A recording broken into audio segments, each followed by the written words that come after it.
گرمی کی شدت نے اس کے سفید چہرے کو سرخ کر دیا۔ تیز تیز قدم اٹھاتے ہی وہ جلدی جلدی گھر پہنچنے کے چکر میں تھی۔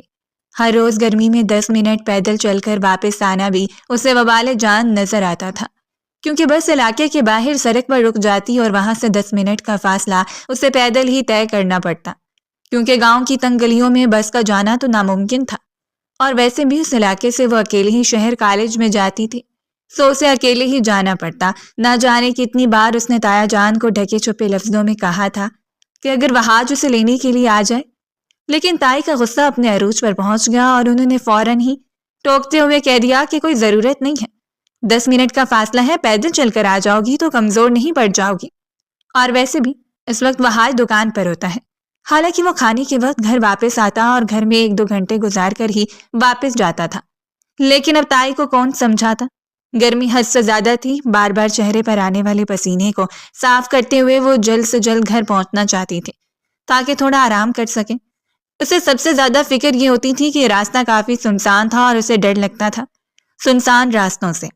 تایا جان کی اتنی عزت تھی کہ گاؤں میں اگر وہ اکیلی بھی آتی جاتی تو کوئی اسے چھیڑنے کی جرات بھی نہیں کر سکتا تھا، لیکن پھر بھی احتیاط برتنا ضروری تھی، اور اس وقت بھی وہ پیپل کے اس بڑے سے درخت کے نیچے سے گزر رہی تھی جب اسے کسی کے کراہنے کی آواز آئی اور اس کے قدم مضبوطی سے رک گئے۔ دل خوف سے دھڑکا تھا اور اس نے پلٹ کر حیرت سے ادھر ادھر دیکھا۔ یہ راستہ کافی سنسان تھا، پیپل کا بڑا درخت اور اس کے ارد گرد چند چھوٹے کھیت جن میں کاشتکاری کی گئی تھی، اور اسی چھوٹی پگڈنڈی کو پکڑ کر وہ سیدھا گھر چلی جاتی۔ لیکن آج اسے کچھ عجیب لگ رہا تھا، اتنا عجیب کہ وہ وہیں کھڑی بار بار ادھر ادھر دیکھنے کی کوشش کر رہی تھی۔ ایک بار پھر اسے کراہنے کی آواز سنائی دی اور وہ دھک سے رہ گئی۔ کوئی تھا جو کرا رہا تھا، اس نے آہستگی سے پکارا تھا، کون ہے؟ کیا کوئی ہے؟ گرمیوں کی دوپہریں ویسے بھی کافی سنسان ہوا کرتی ہیں، کیونکہ کسان زیادہ تر اپنے اپنے کھیتوں میں سے آرام کی غرض کے لیے گھر چلے جاتے اور مکمل ویرانی چھائی ہوئی ہوتی ہے۔ ایسے میں کسی مرد کے کراہنے کی آواز دل خوف زدہ تھا، لیکن پھر بھی وہ ہمت کیے کھڑی تھی، اور تب اسے وہ نوجوان نظر آیا، ٹیوب ویل کے ساتھ بنائی گئی چھوٹی سی نہر میں، جہاں وہ کیکر کا درخت ہلکا سا جھکا ہوا تھا اور اس کے سائے میں وہ اوندے منہ گرا ہوا شخص۔ اس کا دل چاہا کہ وہ وہاں سے بھاگ جائے۔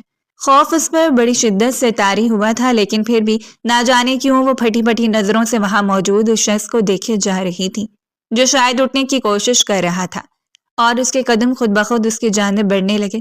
وہ کبھی بھی اتنی بہادر نہیں تھی، ہمیشہ سے اس نے بزدلی کا مظاہرہ کیا، لیکن اس کے سامنے ایک جان تکلیف سے تڑپ رہی تھی، اور وہ اسے یوں اکیلا چھوڑ کر چلی جاتی تو شاید ضمیر کا بوجھ اسے کبھی چین نہیں لینے دیتا۔ اسی لیے ڈرتے ڈرتے اس کے قریب جانے کی کوشش کر رہی تھی۔ اس نے پکارا تھا، کیا آپ ٹھیک ہیں؟ اس کا لہجہ کانپ رہا تھا، چہرے پر پسینہ پھوٹ رہا تھا، جسے شال سے صاف کرتے ہوئے اس نے ایک بار پھر پکارا۔ ٹیوب ویل چل رہا تھا، اسی لیے ان چھوٹی نہروں میں پانی زور و شور سے جاری تھا، جو پانی کھیتوں کو سیراب کر رہا تھا، اور اسے وہاں اوندے منہ پھینکا گیا، شاید اس لیے کہ وہ بے ہوشی کی حالت میں ڈوب کر مر جائے۔ لیکن پھر بھی وہ ہوش میں آ کر اپنے بچاؤ کے طریقے استعمال کر رہا تھا۔ جب مقابل نے اس کی بات کا کوئی جواب نہیں دیا تو وہ آگے بڑھی، بیگ مضبوطی سے پکڑتے ہوئے وہ اس چھوٹی نہر کے کنارے پر بیٹھ گئی تھی۔ وہ شخص عجیب و غریب حالت میں پھینکا گیا تھا، آدھا کنارے سے لٹکا ہوا اور آدھا جسم کیچڑ سے لت پت۔ وہ حیرت زدہ نظروں سے اسے دیکھتی رہی تھی۔ لباس سے وہ کسی اچھے گھر کا معلوم ہو رہا تھا، لیکن پھر بھی یہ شاندار لباس بھی جا بجا پھٹا ہوا تھا، اور اس کے جسم پر زخموں کے ساتھ ساتھ سرخ سیال کے دھبے بھی پھیلے ہوئے تھے جو اسے مزید خوفزدہ کر رہے تھے۔ بڑی ہمت کا مظاہرہ کرتے ہوئے اس نے بیگ وہیں رکھا اور آگے بڑھ کر اسے بازو سے تھام کر ہلکا سا کھینچا تھا۔ وہ جو کنارے پر اٹکا ہوا تھا کروٹ بدل کر سیدھا ہو گیا، لیکن اپنی آنکھوں کو بمشکل کھولے ہوئے تھا۔ اس کا چہرہ بے تحاشا سرخ تھا اور ماتھے پر بڑا گہرا نشان تھا، ہونٹ پھٹے ہوئے، ماتھے پر بکھرے ہوئے بال اور بمشکل کھلتی ہوئی آنکھیں۔ اس کی آنکھوں میں ایک عجیب سی بےتابی چھائی ہوئی تھی، اور وہ بار بار اپنی پلکوں کو چپک کر خود کو ہوش میں رکھنے کی کوشش کر رہا تھا۔ اس نے آہستگی سے اپنی انگلیوں کو حرکت دے کر شاید اس سے وہیں رکنے کا اشارہ کیا، لیکن وہ بیگ کو مضبوطی سے پکڑ کر بے اختیار 2 قدم دور ہو گئی تھی۔ زندگی میں پہلی بار وہ کسی ایسی کنڈیشن میں مبتلا ہوئی تھی جہاں اسے خوف اندر ہی اندر کھائے جا رہا تھا، لیکن پھر بھی اپنی حساس طبیعت کی وجہ سے وہ شخص کے قریب بیٹھی تھی۔ اس نے ادھر ادھر دیکھنے کی کوشش کی، کوئی ایسا جسے وہ مدد کے لیے بلا لیتی۔ یہ جگہ اتنی بھی سنسان نہیں تھی، ادھر ادھر سے راستہ گزر رہا تھا، کوئی نہ کوئی یہاں ضرور اسے دیکھ لیتا، لیکن بدقسمتی یہ تھی کہ اس وقت یہاں کوئی بھی نہیں تھا۔ شاید وہ اکیلی تھی جو اس کی مدد کر سکتی تھی، لیکن وہ دھان بان سے لڑکی کہاں شاندار باڈی رکھنے والے شخص کو اٹھا پاتی۔ وہ تو اسے حرکت دینے سے بھی قاصر تھی۔ ہیلپ می، اس نے نکاہٹ سے 2 الفاظ ادا کیے اور اپنی آنکھوں کو موند لیا تھا۔ وہ ایک بار پھر نہ چاہتے ہوئے بھی اس پر جھک گئی اور اس کے گال کو اپنی 2 انگلیوں سے تھپ تھپایا تھا۔ اپنی آنکھیں کھولیں۔ کون ہیں آپ؟ اور یہاں آپ کو کس نے پھینکا ہے؟ خوفزدہ لہجے کے ساتھ وہ بار بار اسے مخاطب کرنے کی کوشش کر رہی تھی، لیکن وہ بولنے سے قاصر تھا۔ اس کی آواز بڑی مشکل سے حلق میں اٹک رہی تھی۔ شاید اسے اپنی جانب سے مار کر یہاں پھینکا گیا، لیکن وہ ابھی بھی زندہ تھا اور مدد کی امید لیے ہوئے تھے۔ جلد ہی اسے اندازہ ہو گیا کہ اسے یہ سب پوچھ کر وہ محض اپنا وقت ضائع کر رہی ہے، جو اسے ہرگز نہیں کرنا چاہیے، اور اس نے دونوں کندھوں سے پکڑ کر اسے اوپر بٹھانے کی کوشش کی تھی۔ اس کا ارادہ تھا کہ اسے درخت کے ساتھ ٹیک لگا کر بٹھا دیتی اور ٹیوب ویل سے پانی پلاتی، لیکن مجال ہو جو وہ اسے 1 انچ بھی ہلا پائی ہو، اور جب تھک کر ہانپنے لگی تو اسے پیچھے دھکیل دیا۔ سانڈ جیسی باڈی لے کر نہ جانے کس سے پٹ کر پڑے ہیں آپ۔ خود اٹھنے کی کوشش کریں اگر زندہ رہنا ہے تو، ورنہ میں جا رہی ہوں۔ بھوک سے ہلکان ہوں، مجھ سے نہیں اٹھائے جاتے آپ۔ اس پر سارا غصہ نکال کر وہ چند قدم کے فاصلے پر جا کر بیٹھ گئی۔ اس کی سانس بری طرح بکھری ہوئی تھی۔ وہ اس شخص کو دیکھ کر عجیب سی کوفت کا شکار ہو رہی تھی، جو نہ ہی اس کی مدد کر پا رہی تھی اور نہ ہی اسے اٹھا پا رہی تھی۔ میری بات سنیں، یہی پڑے رہیں، میں جا کر طاہر جان یا وہاج کو بھیجوں گی، وہ آپ کی مدد کر سکیں گے۔ وہ ایک بار پھر اٹھ کھڑی ہوئی، لیکن اس شخص نے ہمت کرتے ہوئے اپنی آنکھوں کو کھولا اور اسے اپنے قریب آنے کا اشارہ کیا۔ میں نہیں اٹھا سکتی آپ کو، بتا چکی ہوں، پھر کیا مسئلہ ہے؟ اس نے آج تک کسی سے اتنی بات نہیں کی تھی۔ اپنا غصہ وہ اپنی ذات پر نکال لیتی، لیکن یہ پہلا شخص تھا جس پر وہ سارا غصہ نکالتے ہوئے اسے کھڑی کھڑی سنا رہی تھی۔ اور ایسا نہیں تھا کہ وہ ہوش میں نہیں تھا، وہ ہوش میں تھا اور سامنے کھڑی لڑکی کی ساری باتیں سن رہا تھا۔ میری شرٹ کے بٹن کھولو، اس نے بامشکل اپنے لہجے کو مضبوط رکھا، اور وہ اس کی بات سن کر حیران ہوئی، لیکن پھر ہاتھ بڑھا کر اس کی شرٹ کے بٹن کھول دیے اور دیکھتی رہ گئی۔ اس نے نیچے بھی کچھ پہن رکھا تھا، کچھ عجیب سا۔ اس پر 2 ہک لگے ہوئے تھے، جسے کھولنے کے بعد اسے بہت چھوٹی سی خفیہ پاکٹ دکھائی تھی۔ یہ کیا ہے؟ اس نے حیرت سے اسے دیکھتے ہوئے پوچھا تھا، اور مقابل نے خود ہاتھ بڑھا کر اس پاکٹ میں سے ایک چھوٹا سا موبائل نکال لیا۔ وہ عجیب و غریب طرز کا بنا ہوا تھا۔ وہ حیران ہو کر اس کی حرکتیں نوٹ کر رہی تھی۔ اس نے موبائل اس کی جانب بڑھایا۔ اسے کھولو اور جون کا نمبر ڈائل کرو۔ وہ حیرت سے موبائل کو پکڑ کر دیکھتی رہ گئی۔ اسے پلٹ کر دیکھتے ہوئے اس نے اسے کھول دیا، اور سامنے ہی ایک نمبر لگا ہوا تھا جس میں جون لکھا تھا۔ یقیناً یہی جون کا نمبر تھا۔ کلک کرتے ہی جون کو کال لگ گئی، جبکہ یہ تو وہ دیکھ ہی نہیں پائی تھی کہ جب وہ موبائل کو حیرانگی بھری نظروں سے دیکھتے ہوئے اس کی مدد کر رہی تھی۔ اس نے اپنی اسی خفیہ پاکٹ میں سے ایک انگوٹھی نکال کر اس کے بیگ میں ڈال دی۔ یہ کام اس نے اتنے عجیب طریقے سے کیا تھا کہ وہ سمجھ ہی نہیں پائی۔ 3-4 سیکنڈ ہی گزرے تھے جب کسی نے کال اٹینڈ کی اور ایک بھاری مردانہ آواز سنائی تھی۔ یس باس، آپ کے پاس یہاں ہمارے علاقے کے پاس پڑے ہیں، انہوں نے مجھے آپ کا نمبر ڈائل کرنے کے لیے کہا ہے۔ زخمی حالت میں ہے اور دوسری جانب سے کال ڈسکنیکٹ کر دی گئی تھی۔ وہ نہیں جانتی تھی مقابل نے اس کی بات سنی بھی ہے یا نہیں۔ اس نے بیچارگی سے سامنے پڑے ہوئے شخص کو دیکھا جس کی آنکھوں میں اطمینان نظر آ رہا تھا۔ اس نے اشارہ کیا کہ یہ موبائل ویسے ہی اس پاکٹ میں ڈال کر بٹن بند کر دیے جائیں، اور اس نے ایسا ہی کیا تھا۔ اس نے 2 انگلیاں اٹھا کر ماتھے تک لے جا کر اسے چلے جانے کا اشارہ کیا، اور وہ عجیب و غریب حرکتیں کرنے والے شخص کو دیکھتی رہ گئی۔ مجھے نہیں لگتا اس نے میری پوری بات سنی ہوگی یا نہیں۔ اگر یہیں پڑے مر گئے تو؟ وہ مزید بحث کر رہی تھی، لیکن اپنی پوری ہمت جمع کرتے ہوئے شمشیر پاشا نے اسے سختی سے وہاں سے جانے کے لیے کہا تھا، اور وہ پیر پٹک کر وہاں سے چلی گئی۔ پورا راستہ ہی وہ بربراتی چلی آئی تھی۔ سانڈ جیسی باڈی ہے، اکڑ کر پڑے ہیں، تمیز تو دیکھو، جس نے مدد کی اس کے ساتھ ہی بدتمیزی۔ خیر مجھے کیا ضرورت تھی اپنا وقت ضائع کرنے کی۔ اسی بربراہٹ میں تایا کا گھر آ گیا اور اس نے دروازے پر دستک دی۔ تائی کی چنگھاڑتی ہوئی آواز نے اسے مزید بدمزہ کر دیا۔ دروازہ کھولتے ہی تائی نے اسے جانے کتنی باتیں سنا دی تھیں۔ کتنا ٹائم ہو گیا ہے تمہیں، پتہ نہیں راستے پر کون سی آوارہ گردیاں کرتی رہتی ہو۔ اور اس نے اپنے کانوں پر ہاتھ رکھ لیا تھا۔ کبھی گھر سے باہر نکل کر دیکھا ہو تو اندازہ ہو، بس دوسروں پر انگلی اٹھانا آتی ہے۔ اس میں اتنی ہمت تو نہیں تھی کہ ان کے سامنے کہہ دیتی۔ بس دل ہی دل میں اپنی بھراس نکال کر وہ اپنے کمرے میں چلی گئی، اور جاتے ہی دروازے کو بند کر لیا تھا۔ تاکہ تائی کی آنے والی آواز میں دروازے سے ہی سر پٹک کر واپس چلی جائے اور اس کی سماعتوں تک نہ جائے۔ دل عجیب و غریب کیفیت کا شکار ہو چکا تھا۔ وہ نہیں جانتی تھی کہ وہ اتنی چڑچڑی کیوں ہوتی جا رہی ہے، لیکن حقیقت تو یہی تھی کہ اب اسے چھوٹی چھوٹی باتوں پر غصہ آنے لگتا تھا، اور اپنی نرم اور حساس طبیعت کے باوجود وہ چھوٹی چھوٹی باتوں پر گھنٹوں روتی رہتی۔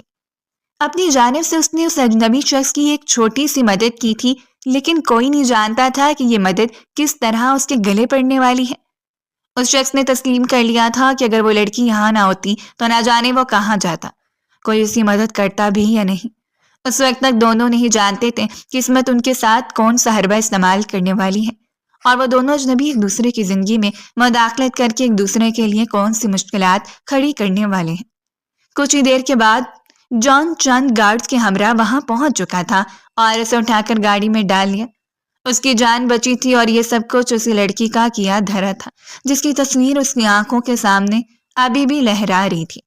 سرخ و سفید رنگت، جھنجھلایا ہوا چہرہ اور پٹر پٹر چلتی ہوئی زبان، اطمینان بھری مسکراہٹ کو لبوں پر سجا کر اس نے سکون سے آنکھوں کو بند کر لیا۔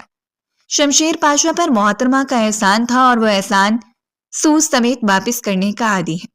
جرم کی دنیا کا بے تاج بادشاہ سکندر پاشا اور اس کا اکلوتا بیٹا شمشیر پاشا، جو ابھی کچھ عرصہ پہلے ہی بیرونی ملک سے واپس آیا تھا، وہ اس وقت بہت چھوٹا تھا جب سکندر پاشا نے اسے خود سے دور کرتے ہوئے بیرونی ملک بھیج دیا، وہ بھی صرف اسی لیے تاکہ وہ یہاں اس کے کسی بھی حریف کی نظر میں نہ آ جائے، اور یہ وہ ہرگز نہیں چاہتا تھا کہ اس کا بیٹا اس کے دشمنی کی نظر ہو جائے، اس لیے اس طریقے سے اس کی پرورش کرنا چاہتا تھا۔ لیکن ایک عرصہ باپ کے بغیر دیار غیر میں گزارنا شمشیر پاشا کے لیے ایک بہت بڑا چیلنج تھا، جس کی ماں اسے پیدا کرتے ہی وفات پا گئی، اور روحانہ بیگم اس کی پرورش کے لیے مخصوص تھیں۔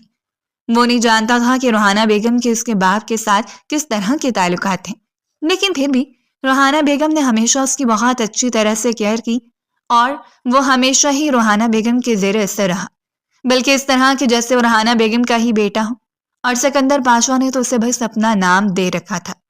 1.5 سال کے بعد آ کر اپنے بیٹے کی خیر خیریت دریافت کرنا، اس کے ساتھ چند دن گزارنا، اور پھر واپس اسی دنیا میں جہاں سکندر پاشا کا سراغ لگانا بہت مشکل ہوتا۔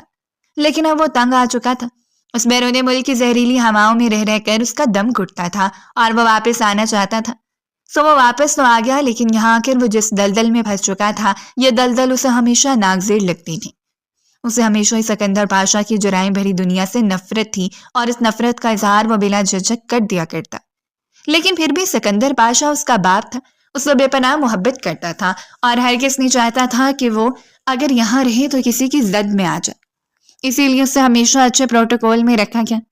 جو اس کا سیکنڈ ہینڈ تھا، اس کا دایاں بازو، جو ہر وقت اس کی کیئر کے لیے مخصوص تھا، اور اس روز بھی اس کی بدقسمتی یہ تھی کہ وہ بغیر کسی کو بتائے وہاں سے نکلا، اور جلدی اس کی گاڑی کو چاروں طرف سے گھیر لیا گیا۔ بڑی مشکل سے وہ جان بچا کر یہاں تک آیا تھا، لیکن پھر بھی اس پر کیے گئے حملے کی وجہ سے اپنی جانب سے تو اسے ہمیشہ کے لیے ختم کر دیا گیا تھا۔ لیکن وہ مضبوط اعصاب کا مالک شخص ابھی زندہ اور خود کو ہمت دلائے ہوئے تھا۔ اگر اسے زندہ رہنا تھا تو سکندر پاشا کے دشمنوں کا ڈٹ کر مقابلہ کرنا تھا، اور اگر وہ مقابلہ نہ کر پاتا تو موت منہ کھولے اس کا انتظار کر رہی تھی۔ اس روز اس نے جان کو کال کر کے بلا لیا۔ سکندر پاشا اس کی حالت دیکھ کر آپے سے باہر ہو گیا۔ اسی وقت کے لیے میں نے تمہیں کہا تھا کہ تمہارا بیرون ملک رہنا ہی بہترین ہے۔ سکندر پاشا اس پر دھاڑا تو اس نے اکتاتے ہوئے رخ موڑ لیا تھا۔ آپ کو میری فکر کرنے کی ضرورت نہیں ہے، میں اگر یہاں پر پہنچ چکا ہوں تو اپنی حفاظت خود کر سکتا ہوں۔ وہ شدید بدمزہ ہوا تھا۔ تم ابھی اور اسی وقت یہاں سے جاؤ گے جہاں تمہارا دل چاہے۔ اگر تم یہاں رہ کر میرے لیے مزید خطرہ بننا چاہتے ہو تو مجھے ہرگز یہ گوارا نہیں ہے۔ جاؤ جہاں تمہارا دل چاہے۔ اور اس رات وہ باپ سے ناراض ہو کر اس حویلی سے نکل گیا۔ سکندر پاشا کے لیے اس کے دل میں بدگمانی مزید بڑھ چکی تھی۔ وہ شخص جس نے ساری زندگی اندھیروں میں گزاری تھی، اس وقت بھی اپنی اولاد کی خاطر یہ سب کچھ چھوڑنے کو تیار نہیں تھا، اور حقیقت یہ تھی کہ سکندر پاشا اس جرم کی دنیا میں اپنی مرضی سے نہیں آیا تھا، اور نہ ہی اپنی مرضی سے واپس جا سکتا تھا۔ اب موت ہی اسے یہاں سے باہر نکال سکتی تھی، سو یہ اس دنیا سے باہر نکلنے کے لیے اسے موت کا انتظار کرنا پڑتا۔ لیکن شمشیر پاشا، جس نے اعلیٰ تعلیم حاصل کی تھی، بزنس کی دنیا پر راج کرنے والا شخص، وہ ہرگز نہیں چاہتا تھا کہ اپنے باپ کی طرح اپنی زندگی کو برباد کر دے، اسی لیے اپنے لیے راستہ نکالنا اسے اچھے سے آتا تھا، اور اس رات سکندر بادشاہ سے تعلق ہو کر وہ ہمیشہ کے لیے وہاں سے نکل گیا۔ پچھلے 2-3 دنوں سے تایا جان گھر پر نہیں تھے اور تائی نے ہمیشہ کی طرح اس کا جینا حرام کر رکھا تھا۔ بچپن سے ماں باپ کے انتقال کے بعد اسے تایا کے سپرد کر دیا گیا اور اس کی ہر چیز پر بھی تایا ہی وارث بن کر بیٹھا تھا۔ لیکن یہ بات بھی تھی کہ تایا اسے بے پناہ محبت کرتا تھا، ہمیشہ ہی اسے اپنی اولاد سے زیادہ اولین درجہ دیا، لیکن تائی کا رویہ ہمیشہ سے ہی اس کے ساتھ سخت رہا، بلکہ اس کی طرف مائل کرنا چاہا کہ اسے کسی یتیم خانے میں داخل کروا دیا جائے۔ لیکن تایا ہرگز یہ بات ماننے والے نہیں تھے۔ اس وقت بھی ٹھنڈے ٹھار پانی سے برتن دھو رہی تھی جب دروازے سے جھانکتے ہوئے وحاج نے اسے دیکھا۔ ایک کپ چائے بنا دو؟ اس نے بدمزہ ہو کر مڑ کر وحاج کو دیکھا تھا۔ میں نے اب برتن دھوئے ہیں، ابھی تو آپ نے چائے پی ہے۔ اس کے اتنا کہنے کی دیر تھی کہ وحاج نے آگے بڑھ کر سختی سے اس کا بازو دبوچ لیا۔ یہاں میرے باپ کا خرچہ ہوتا ہے، تمہارے باپ کا نہیں۔ یہ تم زبان چلاتی ہو وہ بھی ہمیشہ ہی کے لیے۔ آخر مسئلہ کیا ہے آپ کو؟ میرے باپ سے اور مجھ سے ہمیشہ سے میں آپ کے لیے باعث نفرت رہی ہوں۔ وحاج بھائی، مجھ پر رحم کیوں نہیں کھا لیتے؟ اس روز اس کی بھی بس ہو گئی تھی۔ آج صبح سے ہی تائی نے اسے کاموں پر لگایا ہوا تھا، نہ ہی اس نے ٹیسٹ کی تیاری کی تھی اور نہ ہی کوئی اسائنمنٹ بنائی تھی، اور اس نے وہ سارا غصہ ہی وحاج کے سامنے نکال دیا۔ وحاج نے سختی سے اس کے منہ کو پکڑ لیا تھا۔ کالج میں کوئی نیا عاشق بنا لیا ہے تم نے، جو مجھے بھائی بھائی کہہ کر مخاطب کرتی ہو؟ وحاج کا لہجہ اتنا زہر آلود تھا کہ وہ حیرت سے اسے دیکھتی رہ گئی۔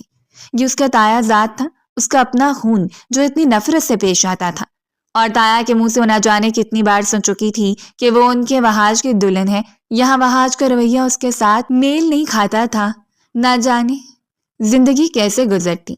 وہ دکھ سے وحاج کو دیکھتی رہ گئی۔ ہر ایک کو اپنے جیسا مت سمجھا کریں آپ، اور جائیں یہاں سے۔ اسے وحاج سے خوف محسوس ہو رہا تھا، بھری بھری آنکھوں سے اس کے چہرے کو دیکھ رہی تھی، لیکن دل بری طرح لرز رہا تھا۔ عورت کی عزت ایک کانچ کی طرح ہوتی ہے، کانچ چاہے پتھر پر گرے یا پتھر کانچ پر گرے، ٹوٹتا کانچ ہی ہے۔ ہو سکتا تھا کہ وہ آج اس کے ساتھ مزید تلخ رویہ اختیار کرتا یا پھر اسے اپنی سختی کا نشانہ بناتا، لیکن باہر سے آنے والے تایا کی آواز پر وہ بدک کر اس سے دور ہوا اور اس کے بے جان وجود میں جیسے زندگی کی لہر دوڑ گئی۔ تایا آ چکے تھے اور اب اس گھر میں وہ سکھ کا سانس لے سکتی تھی۔ وہ جلدی سے وحاج کو دھکیلتے باہر کی جانب دوڑی۔ تایا جان، اور تایا جان نے بھی اپنے بازو پھیلا لیے۔ وہ جلدی سے آگے بڑھ کر ان کے سینے سے لگ گئی۔ تایا نہ جانے کتنے دنوں بعد آئے تھے، ضروری کام کے سلسلے میں۔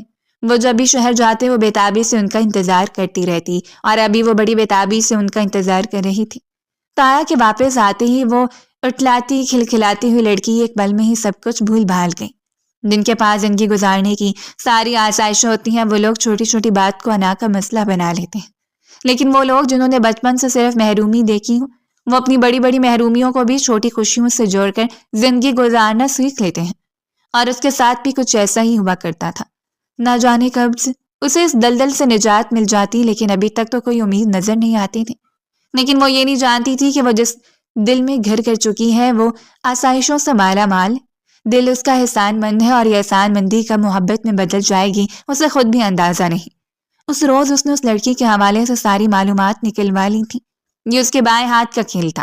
اس روز وہ اس کے بیگ میں اپنی انگوٹھی بھی ڈال چکا تھا، جس کے مطابق وہ کبھی بھی کسی بھی وقت اسے ٹریس کر سکتا تھا۔ اسے بے ضرر سے معصوم لڑکی کے وہم و گمان میں بھی نہیں ہوگا کہ اس روز کی ہمدردی اس کے کس دوراہے پر لا کر کھڑا کر دے گی، جہاں اسے نہ جانے کیا کچھ برداشت کرنا پڑے گا۔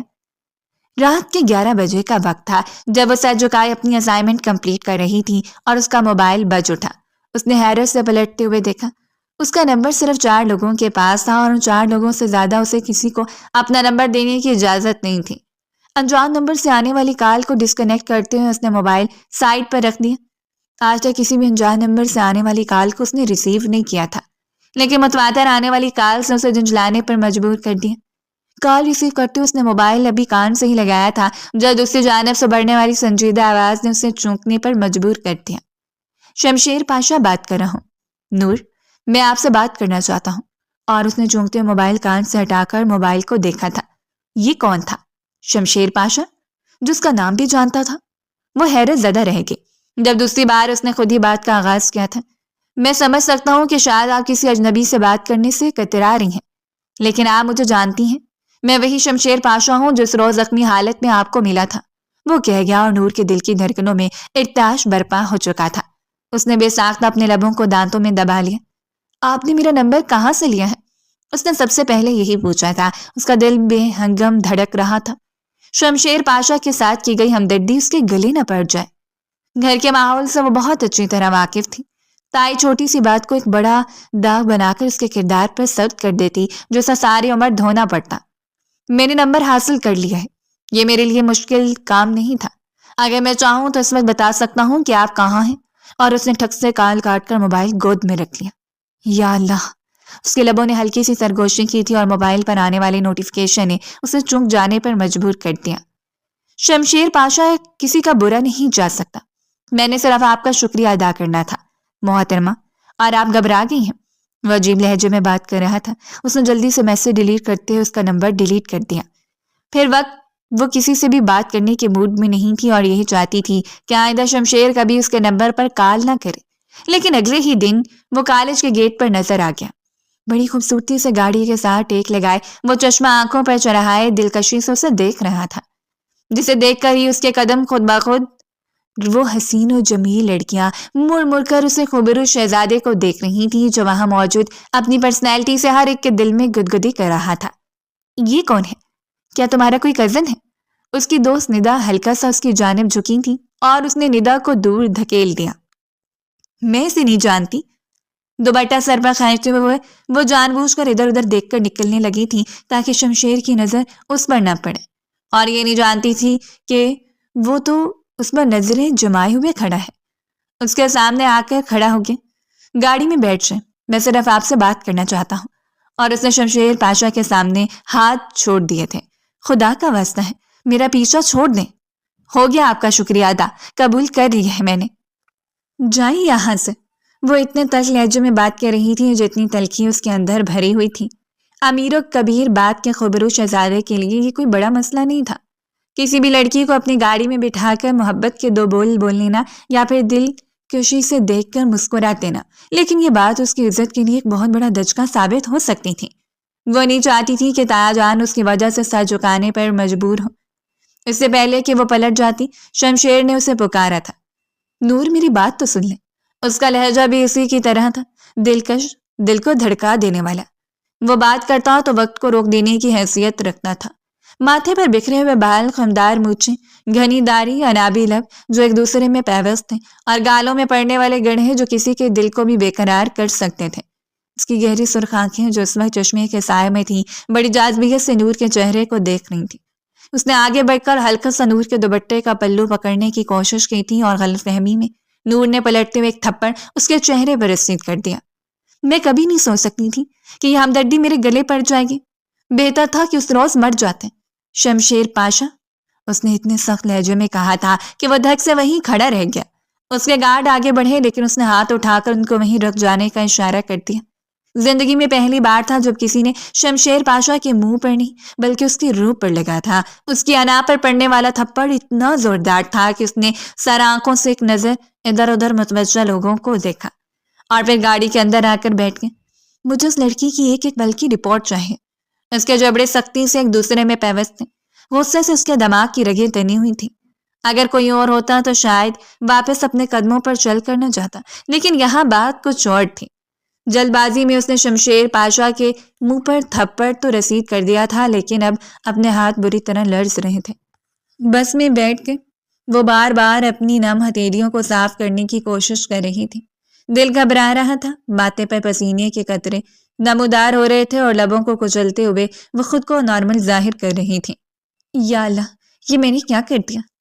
اور تھنکنگ کی ماری ہوئی لڑکی جس کے ذہن میں نہ جانے اب کتنے سالوں کے لیے بس یہی بات جم کر رہ جانی تھی کہ اسے شمشیر پاشا پر ہاتھ نہیں اٹھانا چاہیے تھا، لیکن شاید یہ اسے پہلے سوچنا تھا۔ جلد بازی میں کیے گئے فیصلے نے پورے کھیل کو بگاڑ کر رکھ دیا۔ شمشیر پاشا یہاں صرف اس کی شکر گزاری کے لیے آیا تھا، وہ اس کے احسان کے بدلے میں صرف اس سے کوئی احسان کرنے کا طلبگار تھا، لیکن اس میں اسے ضد دہرانے پر لگا دیا تھا۔ وہ اس روز شام کچن میں کام کر رہی تھی جب موبائل پر آنے والی کال نے اس کے رونگٹے کھڑے کر دیے۔ جلدی سے اپنے ہاتھ خشک کرتے ہوئے کمرے کی جانب بڑھی اور موبائل اٹھا کر کان سے لگا لیا تھا۔ وہی شمشیر پاشا کی آواز جسے وہ ایک لمحے میں پہچان گئی۔ ایم سوری پاشا جی، مجھے آپ کو تھپڑ نہیں مارنا چاہیے تھا، دراصل میں بہت خوفزدہ ہو گئی تھی۔ اس نے کال ریسیو کرتے ہی معذرت کر لی، لیکن دوسری جانب گہری خاموشی چھا گئی۔ کیا تم اس بات سے واقف ہو کہ شمشیر پاشا پر ہاتھ اٹھانے والی تم پہلی لڑکی ہو؟ وہ کہہ گیا اور نور کے دل کی دھڑکن بے ترتیب ہو گئی۔ وہ بری طرح رو پڑی۔ خدا کے لیے مجھے معاف کر دیں، اگر تایا جان کو پتہ چل گیا تو میرے لیے بہت مشکلات پیدا ہو جائیں گی۔ اسے اندازہ تھا بڑے لوگ چھوٹی بات کو انا کا مسئلہ بنا لیتے ہیں، اور یہ کوئی چھوٹی بات بھی نہیں تھی۔ سکندر پاشا کا بیک گراؤنڈ جیسا تھا، لیکن وہ ایک عزت دار شخص تھا اور آج تک اس نے ہر ایک کی عزت کی تھی۔ میں ایسے میں تمہاری معافی کو قبول نہیں کروں گا، تمہیں مجھ سے ملاقات کرنی پڑے گی۔ اس نے اسے مزید مشکل میں ڈال دیا تھا۔ میری بات سنیں، میں کبھی بھی آپ سے ملاقات نہیں کر سکتی، میں ایسی لڑکی نہیں ہوں۔ ہم مڈل کلاس فیملی سے ہیں، لیکن میں بہت عزت دار اور شریف لڑکی ہوں، وہ کہہ گئی، اور شمشیر پاشا کے لب خود بخود مسکراہٹ میں ڈھل گئے۔ پہلی بار کسی کا سخت لہجہ بھی اس کے دل کی دھڑکنوں میں پھیل رہا تھا۔ پہلی بار اس معصوم سی لڑکی کی وجہ سے اس کا دل عجیب محسوس کر رہا تھا۔ وہ کوئی دل پھینک قسم کا مرد نہیں تھا، لیکن نہ جانے کیوں اس نے ملنے پر اصرار کر لیا، اور پھر اگلے چند دن اس اصرار پر قائم رہا، جب تک کہ اسے ہار نہیں ماننا پڑی۔ کیفے کے پوشیدہ کونے میں اس کے سامنے سر جھکا کر بیٹھی تھی اور وہ دلکشی سے اس کے چہرے کو دیکھ رہا تھا۔ ایم سوری پاشا جی، وہ نظر جھکا کر کہہ گئی، اور اسے اقرار کرنا پڑا۔ آج تک اسے اپنے نام کے ساتھ پاشا اتنا اچھا کبھی نہیں لگا۔ اٹس اوکے مس نور، اس نے کہہ دیا، اور وہ فوراً اٹھ کھڑی ہوئی۔ خدا حافظ۔ بس یہی چند لمحوں کی ملاقات، وہ واپس پلٹ گئی، لیکن اس کے ذہن میں نقش رہ کر اسے مزید سوچ میں ڈال دیا۔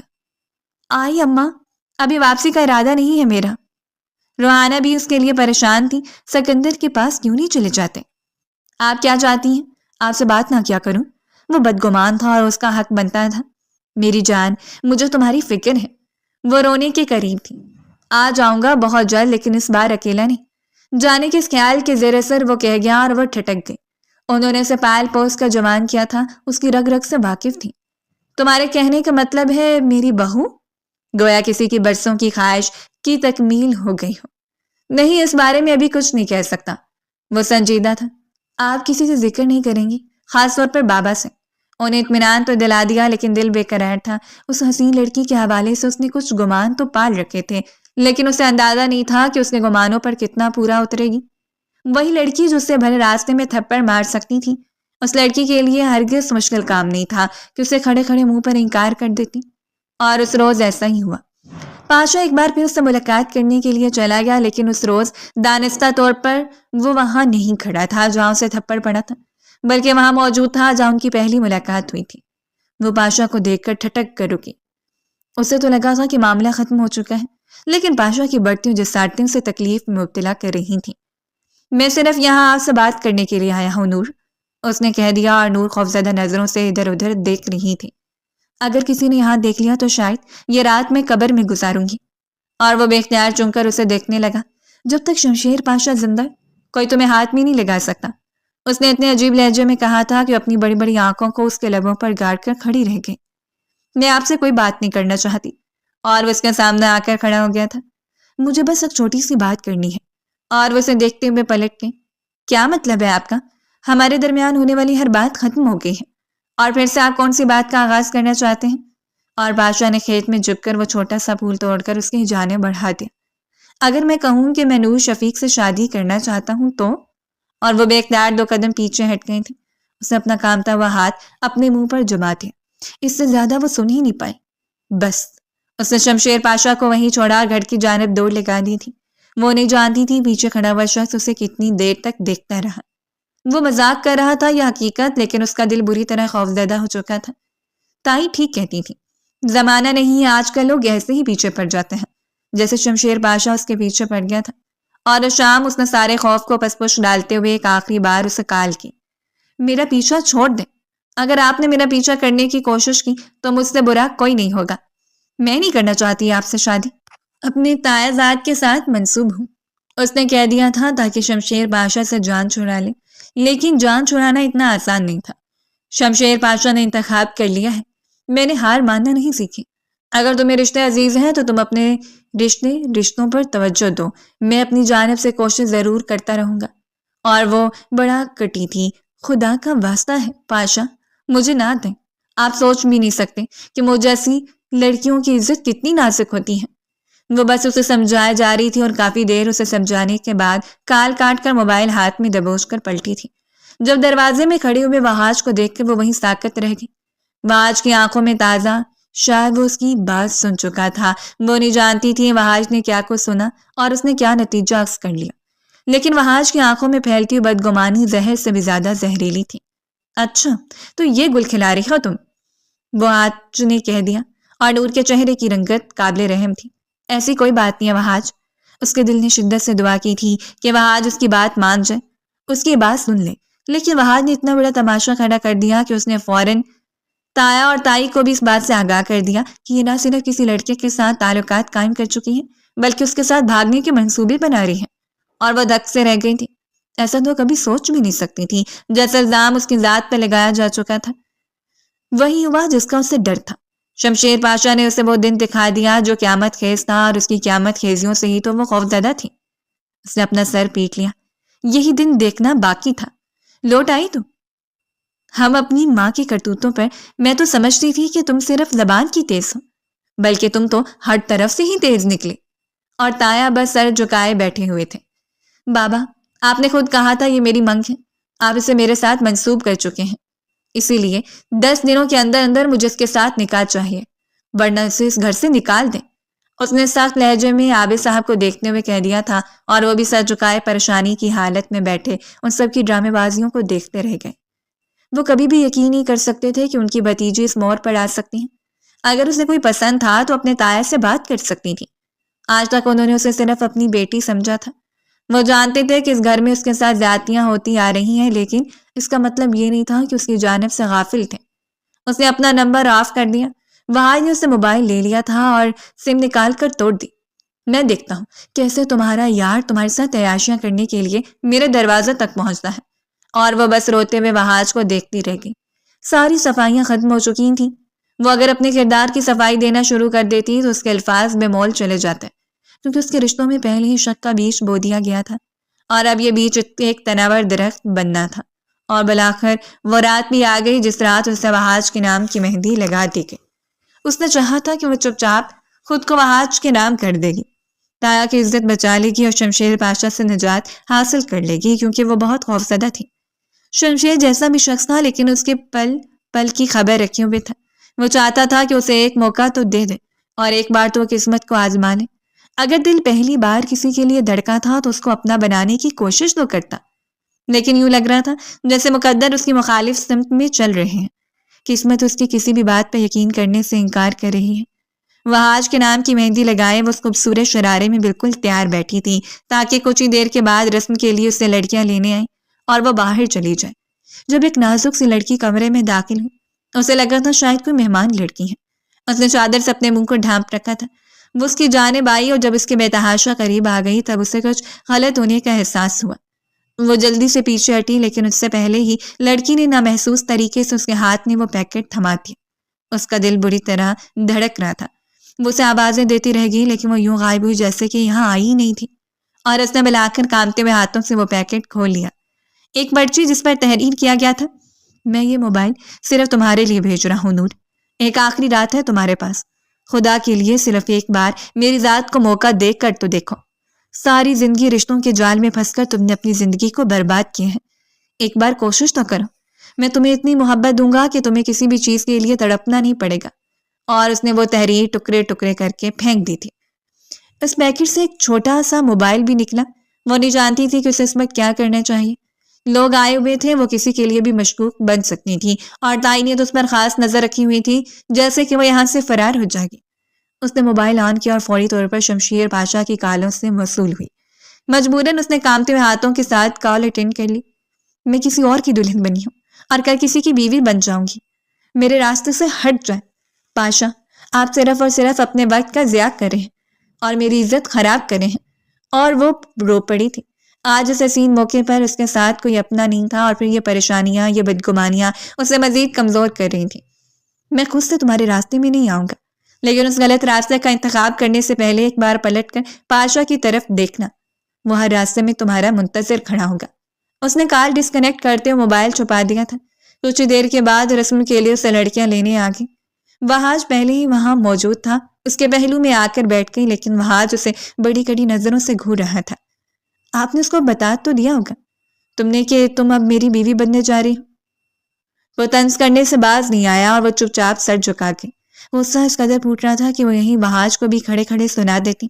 وہ کسی کے لیے کھلونا نہیں تھی کہ جب دل چاہتا اسے شمشیر پاشا استعمال کر لیتا اور جب دل چاہتا اسے وہاج کے حوالے کر دیتے۔ نہ جانے کیوں دل بار بار رونے کے لیے جا رہا تھا۔ دل چاہ رہا تھا کہ ایک آخری بار پاشا پر یقین کر کے تو دیکھے۔ اسے یقین تھا کہ وہاج کے ساتھ اس کی زندگی کی شروعات ایک بیانیہ کے اختتام جیسے ہوگی۔ جو شخص اب اس پر یقین نہیں کرتا، وہ نازک موڑ پر اس کے ساتھ کھڑا ہو کر اسے کیسے اپنے ساتھ کا یقین دلائے گا؟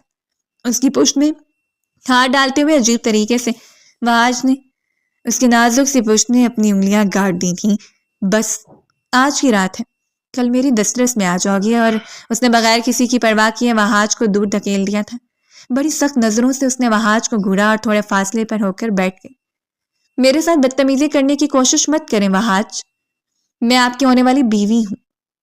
بیوی نہیں ہوں، اور خبردار اگر آپ نے مجھے ہاتھ لگایا تو، اس نے کہہ دیا تھا، اور وہاج تو بس سرخ نظروں سے اسے گھورتا رہ گیا۔ اس کا بس نہیں چل رہا تھا کہ اسے بالوں سے پکڑ کر ہی مارنا شروع کر دیتا۔ آنکھوں میں نفرت لے کر نہ جانے کتنی دیر اسے دیکھتا رہ گیا۔ تایا نے زیادہ رشتہ دار نہیں بلائے تھے، بس چند گنے چنے مہمان تھے جو اسی علاقے کے رہائش پذیر تھے، اور رسم کے بعد سب لوگوں کو اپنے گھر چلے جانا تھا۔ رسم ختم ہوئی اور وہ اپنے کمرے میں چلی آئی۔ رات کے تقریباً 12 بج رہے تھے۔ سب لوگ اپنے اپنے گھروں میں چلے گئے اور ایک بار پھر وہی گھر کے 3-4 لوگ اس نے پھولوں کے زیورات اتار کر وہیں آئینے کے سامنے رکھ لیے اور خود دوپٹہ سیفٹی پن سے آزاد کرتے ہوئے وہیں رکھ کر بیڈ پر آ کر بیٹھ گئی۔ زندگی نے اسے کس طرح پر لا کر کھڑا کر دیا تھا، ایک ایسے شخص کے حوالے کرنے جا رہی تھی جس شخص کے ساتھ اس کا کوئی مستقبل نہیں تھا۔ وہ جانتی تھی جب تک زندہ رہے گی پل پل تڑپتی رہے گی۔ دل بے حد اداس تھا اور بلا کر بیڈ پر بیٹھ کر اپنے گھٹنوں پر سر رکھتے ہوئے وہ سسک پڑی تھی۔ ماما بابا، کاش آپ زندہ ہوتے تو میں ہمیشہ آپ کے پاس رہتی۔ اپنی پوری زندگی لٹانے کے باوجود بھی میں سب کی نظروں میں کچھ نہیں رہوں گی۔ نہ جانے وہ میرے ساتھ کیا سلوک کرے گا۔ پھوٹ پھوٹ کر روتے ہوئے وہ آنے والے وقت کی خدشوں کو بیان کر رہی تھی جب دروازے پر ہلکی سی دستک ہوئی۔ وہ سمجھ نہیں پائی اس وقت کون ہو سکتا ہے۔ شاید تائی کوئی سامان رکھنے یا دینے کے لیے آئی ہوں۔ وہ فوراً اٹھ کھڑی ہوئی، دوپٹہ ابھی تک فرش پر پڑا ہوا تھا۔ منہ اچھی طرح صاف کرتے ہوئے دروازے کے قریب آئی اور دروازہ کھول دیا۔ جب وہ تیزی سے اندر داخل ہوا اور دروازے کو بند کر دیا، وہ بہت خوفزدہ لگ رہی تھی۔ تم یہاں کیا کرے ہو؟ وہاج نے اسے پھیلی ہوئی نظروں سے اسے دیکھ کر پوچھا، اور وہاج سینے پر بازو باندھتے ہوئے دیوار کے ساتھ ٹیک لگا گیا۔ میں نے سوچا کل اگر تم پر اپنی مردانگی ظاہر کروں گا تو بزدلی کے زمرے میں آ جائے گی، کیونکہ کل تو تم میری بیوی بن جاؤ گی، اس لیے بہتر ہے کہ آج اگر تمہاری اکڑ توڑ دوں۔ کیا خیال ہے تمہارا؟ اس کی جانب دیکھتے ہوئے وہ کہہ گیا اور وہ سن رہ گئی۔ وہاج اس کے لبوں نے ہلکی سی سرگوشی کی تھی۔ شرم آنی چاہیے آپ کو، نکلیں میرے کمرے سے، اس نے کہہ دیا، اور وہاج نے آگے بڑھ کر سختی سے اس کا منہ دبوچ لیا تھا۔ خبردار اگر آج تم نے اونچی آواز بھی نکالی تو آج میں تمہاری آواز کو تمہارے حلق میں دبا دوں گا اور تم سے وہ سب کچھ وصول کر لوں گا جس کے دم پر تم اتنا کرتی رہتی ہو۔ وہ وہاج کو دودھ اکیلنے کی کوشش کر رہی تھی، لیکن وہاج کسی سے سنبھلنے والا نہیں تھا۔ اس کی نازک سی کمر میں ہاتھ ڈال کر اس نے اسے بیڈ پر گرا کر اس کے منہ کو اچھی طرح باندھ دیا۔ آج کی رات تم میرے پاس رہو گے، جب جیسے جہاں تمہیں چاہوں استعمال کر سکتا ہوں۔ وہ سوچ بھی نہیں سکتی تھی وہاج جس حد تک گر سکتا ہے۔ اس نے اپنی زیر دارانہ کی خاطر اس کی عزت کو روننے جا رہا تھا، حالانکہ وہ اس کی تایا ذات تھی۔ اس نے وہاج کو دور دھکیل دیا، ہاتھ پاؤں چلاتے ہوئے وہ اسے خود سے دور رکھنے کی کوشش کر رہی تھی، اور وہاج اتنا ہی اس کے قریب آ رہا تھا۔ رشتوں کے بھرم ٹوٹنے کا وقت تھا، یا اس کی خوش نصیبی جب صحن میں سے گزرنے والے عابد صاحب نے ایک نظر اس کے بند کمرے کے دروازے کو دیکھا، اس سے پہلے کہ وہ وہاں سے گزرتے جب شدید تیز آواز نے ان کے قدموں کو روک دیا۔ پاؤں کی ٹھوکر سے اس نے سائڈ ٹیبل پر پڑے ہوئے جگ کو زمین پر گرا دیا تھا، جو کرچی کرچی ہو گیا، اور عابد صاحب کے قدم خود بخود نور کے کمرے کی جانب بڑھنے لگے۔ نور، تم ٹھیک ہو؟ اس کے دروازے پر دستک دیتے ہوئے پوچھ رہے تھے۔ طبیعت کچھ مناسب نہیں تھی، اس لیے وہ باہر آ گئے تاکہ ان کی وجہ سے ڈسٹربنس نہ ہو۔ تھوڑا چہل قدمی سے وہ اپنی گھٹن کو کم کر رہے تھے، لیکن اس آواز نے انہیں چونکنے پر مجبور کر دیا، اور پھر اندر سے ہلچل کی آنے والی آوازوں نے انہیں مزید تجسس میں مبتلا کر دیا تھا۔ وہاں جو اسے مکمل قابو میں کیے ہوئے تھا، نہ ہی اسے آواز نکالنے دے رہا تھا اور نہ ہی پھڑ پھڑانے دے رہا تھا، اور اسی ہاتھا پائی میں اس کے کپڑے بھی پھٹ گئے۔ اس نے ایک آخری حربہ استعمال کیا تھا، اپنے بڑے ناخنوں کو وحاج کی آنکھ میں دے مارا اور وہ درد سے سسکتے ہوئے دور ہوا۔ عین اسی لمحے اپنے منہ کو آزاد کرواتے ہوئے چیخی تھی اور عابد صاحب کا دل دہل گیا۔ وہ جلدی سے دروازے پر دستک دینے لگے۔ وہ دروازے تک گئی، وہاں شاید اس کی عزت ابھی بھی محفوظ رکھنا تھی، خدا کو، اسی لیے عابد صاحب کی بروقت انٹری نے اس کی عزت کو بچا لیا۔ تائی بھی ہانپتے ہوئے وہاں آ گئی۔ اس کی حالت دیکھ کر عابد صاحب وہیں ساکت رہ گئے۔ ان کے بیٹے نے اتنی گھٹیا حرکت کی تھی؟ وہ چیخ چیخ کر انہیں بتا رہی تھی کہ وحاج اس کے ساتھ بدتمیزی کر رہا تھا، اس کے ساتھ زیادتی کرنا چاہتا ہے، اور وہ آگے بڑھ کر وحاج کا گریبان پکڑ گئے۔ تم میں اتنی غیرت بھی نہیں بچی؟ یہ لڑکی کل تمہاری بیوی بننے والی تھی، اور آج تم اپنی ہی ہونے والی بیوی کی عزت لوٹنے کے لیے اس کے کمرے میں آ کے۔ وہ اپنے بیٹے کو پٹی پٹی نظروں سے دیکھتے چلے گئے، جو ابھی تک اکڑ میں کھڑا ہوا تھا۔ ابا، میں اس کی عزت آج اتاروں یا کل اتاروں، یہ میری ہی عزت ہے، اور میں اس کی اکڑ توڑ کر رہوں گا۔ اور عابد صاحب نے اسے دور دھکیل لیا۔ ہرگز نہیں، میں کبھی بھی برداشت نہیں کروں گا کہ تم میری بیٹی کی جانب بری نظروں سے بھی دیکھو۔ میں اس نکاح کو کینسل کر دوں گا۔ اور وحاج نے اپنے باپ کا گریبان پکڑ لیا تھا۔ سوچنا بھی مت، میں نے کہا، کل ہر حال میں نکاح کر کے رہوں گا، اور اگر تم نے بات خراب کرنے کی کوشش کی تو مجھ سے برا کوئی نہیں ہوگا۔ عابد صاحب تو اپنے بیٹے کا انداز دیکھ کر حیرت زدہ رہ گئے۔ وہ لڑکا جو اپنے باپ کو گریبان پکڑ چکر کھڑا تھا، کل ان کی بھتیجی کے ساتھ کیا سلوک کرتا؟ یہ بات وہ بہت اچھی طرح سمجھ چکے تھے۔ وہ بہت خوفزدہ تھے، اتنے خوفزدہ کہ رو رو کر اس نے خود کو ہلکان کر لیا تھا۔ عابد صاحب اس کے پاس ہی رہے۔ کل نے کہا تھا، اور وہاں جانتا تھا کہ اسے ہر حال میں نکاح کر کے دیا جائے گا، لیکن وہ بار بار روتے عابد صاحب سے کہہ رہی تھی کہ وہ نکاح نہیں کرنا چاہتی۔ وہ خود بھی آج ہزار پشیمان دکھائی دے رہے تھے۔ کوئی راستہ نہیں تھا۔ صبح تک اس کا سر درد سے پھٹنے لگا۔ صبح کے بہانہ کا آغاز نے اس کے دل کو دہلا دیا۔ اگر آج وہ شخص کی ہو جاتی تو اس کی زندگی برباد ہو جانی تھی۔ اس کے پاس کوئی راستہ نہیں تھا۔ فجر کی نماز ادا کرنے کے بعد اس نے بلاخر موبائل نکال لیا۔ شاید خدا نے اسے ایک آخری موقع دیا تھا، اور اس موقع کو گوا کر کے اپنی زندگی برباد نہیں کرنا چاہتی تھی۔ اسے شمشیر پاشا کا نمبر کانپتے ہوئے ہاتھوں سے ڈائل کر دیا، اور کال ریسیو ہوئی تھی، جیسے کہ وہ اس کا انتظار کر رہا تھا۔ اس نے کچھ نہیں بتایا تھا، بس یہی کہا کہ اگر نکاح کرنا ہے تو آج عزت سے اس کے تایا کے دروازے پر آ جائیں، اور اپنی اکڑ کو توڑ کر اس سے محبت کا اظہار کریں، تاکہ وہ سمجھ پائے کہ وہ حقیقت میں اس سے محبت کرتا ہے۔ اور مسٹر پاشا کو بھلا کیا اعتراض ہو سکتا تھا؟ اسے نور مل رہی تھی، اس کی آنکھوں کا نور، سکون قلب جس کے ساتھ وہ زندگی گزارنے کے سپنے دیکھ رہا تھا۔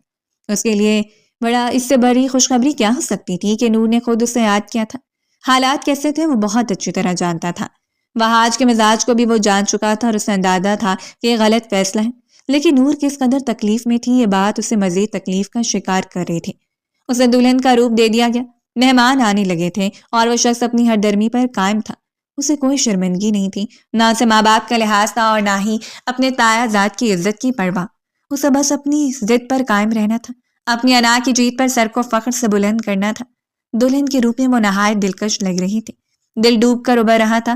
وہ نہیں جانتی تھی کہ پاشا آ پائے گا یا نہیں، اور اگر وحاج کے ساتھ منسلک ہو جاتی تو پھر ساری زندگی اسے کس طرح گزارنی پڑتی۔ ہزاروں وسوسے تھے، ہزاروں خدشے تھے، جنہوں نے مل کر اس کے خوبصورت سے مسکان کو چھین لیا۔ عابد صاحب نے اسے دیکھتے ہوئے سینے سے لگا لیا۔ مجھے معاف کر دینا میری جان، تمہارا تایا مجبور ہو گیا ہے۔ وہ بہت رو رہے تھے، اور وہ خود بھی بس روئے جا رہی تھی۔ کچھ دیر کے بعد تمام مہمان جمع ہو گئے۔ وحاج کے دوست بلاخر تائی نے کچھ لڑکیوں کو بھیجا کہ اسے لے کر آئے تاکہ نکاح مکمل ہو۔ رخصت اس نے کیا ہی ہونا تھا، بس اپنے کمرے سے وحاج کے کمرے میں ڈوبتے ہوئے دل کے ساتھ وہ باہر آئی۔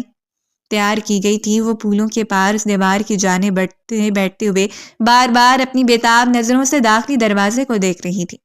قاضی صاحب نے نکاح شروع کیا۔ دل خون کے آنسو رو رہا تھا۔ کیا ہوتا اگر وہ شخص بھی آج وہاں نہ آتا؟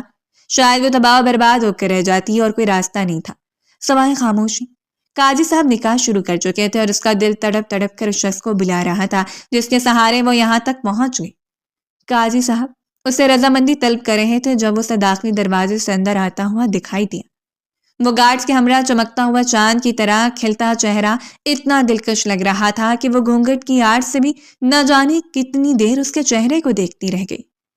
گارڈز کے ہمراہ وہ پوری دھاک کے ساتھ آیا تھا اور آتے ہی اس نے سب سے پہلے تایا جان سے ملاقات کی۔ سب لوگ حیران و پریشان تھے۔ اس نے بات کو بڑے احسن طریقے سے عابد خان کے سامنے رکھا تھا۔ اس کے جتنے گارڈز تھے اس کی پاور دیکھ کر ہی لگ رہا تھا کہ اگر وہ آج اس کے گلے پڑے گا تو شاید جان سے جائے گا، اور تایا جان کے لیے اس سے بڑی خوشخبری کیا ہو سکتی تھی کہ ان کی بیٹی، ان کی جان، ان کا چاند کا ٹکڑا وہ عابد صاحب سے رشتہ طلب کر رہا تھا۔ وہاج اس کی جانب بڑھا۔ تمہاری ہمت کیسے ہے؟ میری ہونے والی بیوی کا رشتہ طلب کر رہے ہو؟ گارڈز نے اسے دبوچ لیا تھا، لیکن پھر بھی وہ مسکراتے ہوئے صدیقی صاحب کو دیکھتا رہ گیا۔ آپ کو فکر کرنے کی ضرورت نہیں ہے۔ آپ میں یہ رشتہ میرے ساتھ طے کرنا ہے۔ اگر آپ ذرا رضامندی دیں گے تو میں ابھی اور اسی وقت آپ کی بھتیجی سے نکاح کر لوں گا۔ اور تایا نظر آئے، اس نے قاضی صاحب کو نکاح کی خواہش ظاہر کی اور انہوں نے فوری طور پر ایجاب و قبولیت کے مراحل طے کروانے کے بعد اسے نور شفیق سے نور پاشا بنا دیا گیا۔ بہت کچھ بھی نہیں کر پایا، کسی کے ہاتھ کچھ نہیں آیا۔ اس روز وہ بڑی دھوم دھام سے اسے حویلی لے کر آیا تھا، اسے بیوی کے طور پر متعارف کروایا۔ وہ سوچ بھی نہیں سکتی تھی کہ ایک شخص اسے پا لینے کے بعد اس قدر خدا کا شکر گزار ہو گیا۔ اس روز اس نے بڑے حق سے اسے اپنے قریب کر لیا تھا۔ میں سوچ بھی نہیں سکتا تھا کہ تم اتنی دلکشی سے مجھے مل جاؤ گی۔ اس کے لہجے کی تڑپ پر، اس کی آنکھوں کا خمار دیکھ کر وہ سر جھکا کر مسکراتی، مقابل اسے محبت سے سمیٹے ہوئے اپنے قریب کرتا چلا گیا۔ اس نے سوچ لیا تھا وہ سب کچھ چھوڑ چھاڑ کر یہاں سے چلا جائے گا، بیرونی ملک ایک حسین زندگی کا آغاز کرنے کے لیے۔ باقی جو مجرم نور کے تھے انہیں وہ بہت اچھی طرح سے سزا دے چکا تھا، اور یہ صرف زبانی بات چیت نہیں تھی۔ اگلے چند مہینوں میں شمشیر پاشا نے ثابت کر دیا تھا کہ مرد کی محبت میں ہی اصل مردانگی ہوتی ہے، ورنہ بچے تو جانور بھی پیدا کر لیتے ہیں۔